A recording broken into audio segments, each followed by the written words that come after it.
Breaking news now on Fox 61, Connecticut's news station. And now at 6, breaking news out of Wisconsin's capital city, where at least 3 people were killed in a school shooting today. The shooter also died. Thanks for joining us for the Fox 61 News at 6. I'm Brent Hart. And I'm Sarah Sanchez. 6 others are hurt. This happened at the Abundant Life Christian School. It's a K-12 school in Madison. Police say the shooter was a 17-year-old girl and student at the school. Today is a sad, sad day, not only for Madison, but for our entire country, where yet another police chief is doing a press conference to speak about violence in our community, specifically in one of the places that's most sacred to me as someone who loves education and to someone who has children that are in schools. Right now, there's limited information on the victims and the suspected gunman. We'll have more information in the next half hour. In a statement, Newtown Alliance responded to this shooting, saying in part, quote, "This tragedy at Abundant Life Christian School marks the 487th mass shooting this year. Schools should be sanctuaries for learning, not places where students and educators live in fear of violence," end quote. You can get more coverage on the Wisconsin school shooting on our free Fox 61 app. Just use the QR code on your screen to download it or go to fox61.com 24/7.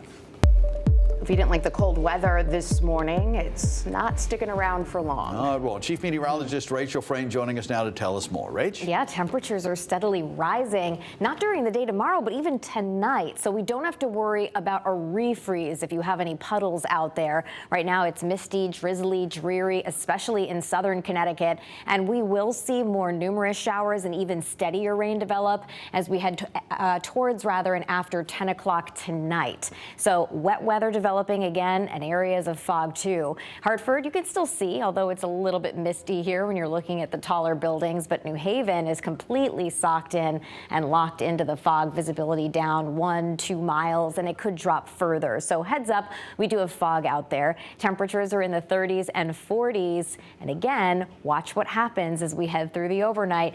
These numbers only continue to climb, and by daybreak tomorrow, we're starting off near 50 degrees. So it won't take much to push us into the mid and even upper 50s as we head through the afternoon.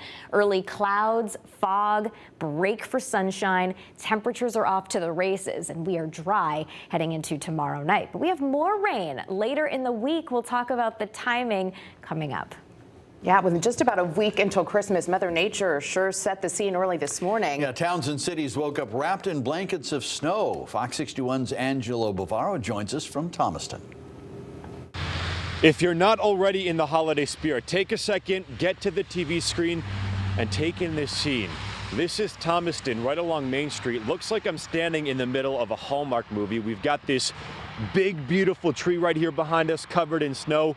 Right next to that, we have the gazebo, a Christmas tree in the center of that, and then also that church right there behind it as well. You can call this a very pretty sight. It's a mix of Christmas magic, but also a messy morning commute. Some people having trouble this morning because of that mix of snow and rain. You can see some of that slush along the roads. Plows have been out getting this stuff cleaned up. Some kids out enjoying a snow day. Others, it's business as usual, making that morning commute. And then others spent the morning, of course, shoveling.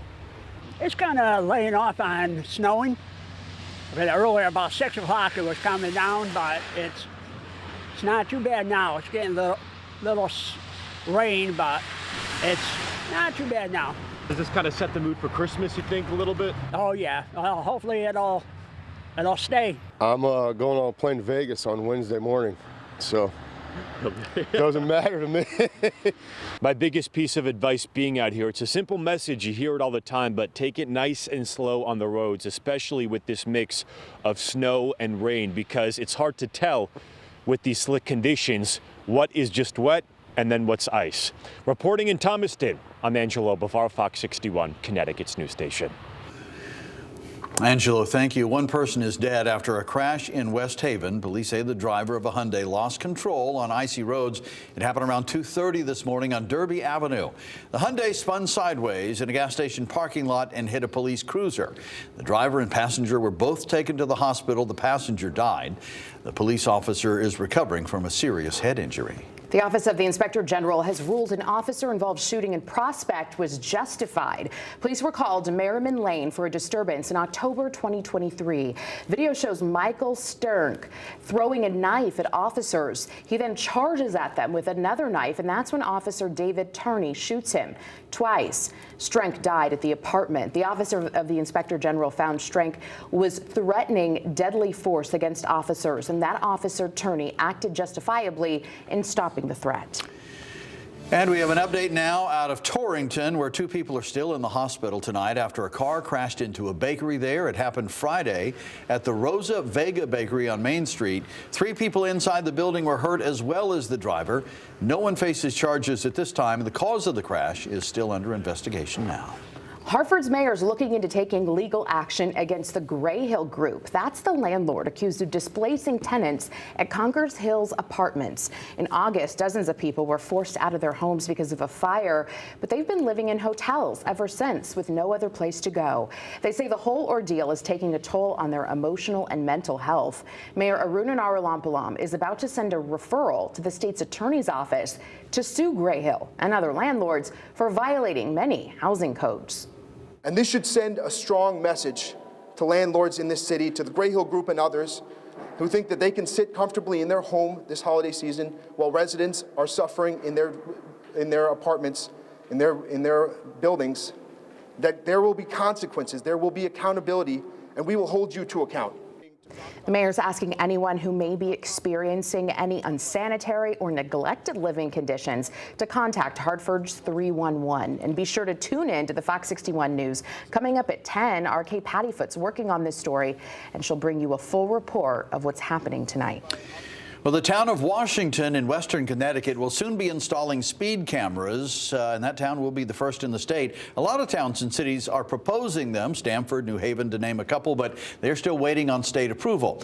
Now, Washington will start using 3 speed cameras next month. Signs will be posted to warn drivers. Tickets will be sent in the mail. State lawmakers voted to allow municipalities to use red light and speed cameras as long as the Department of Transportation okays them. Well, new tonight, it is cold outside, but with no snow on the ground, the season's most dedicated golfers are getting in a final round in Meriden. That's cause for concern for some people who live along the fairways in one neighborhood. Fox 61's Matt Karen brings us the back and forth between the neighbors.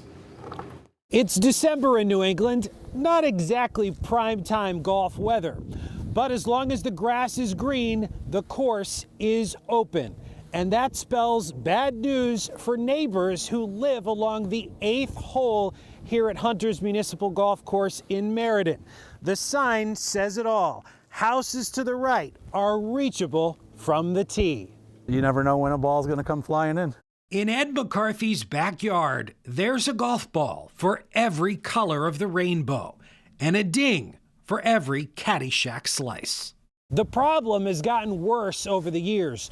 So bad, in fact, that neighbors here along Reynolds Drive have accumulated quite a collection of golf balls just over the course of one season, never knowing when the next Rogue Callaway could come their way. This is a safety issue. We have children that would like to come out and use the yard, and we're in fear of their safety, our pets' safety, our own safety.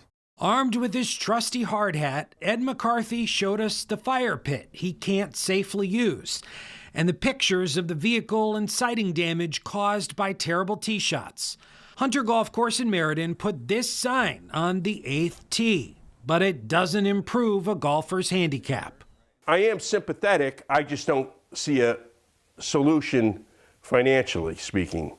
Bob Tiedemann is the golf pro here. He says it's an issue decades in the making. The golf course, first of all, was here first. They built those homes. Hunter Golf Course is owned by the city of Meriden. The mayor's office told us they have been in contact with Mr. McCarthy, going on to say a berm and arborvitae will be installed along the 8th hole prior to the start of the 2025 season. But Ed says he's got a better solution, a retractable net on poles. But at $750,000, it's a little more expensive. I don't have a solution. I don't think he really has a legitimate one, except a net, which to me is, there's a lot of causes, there's a lot of ways to spend your money.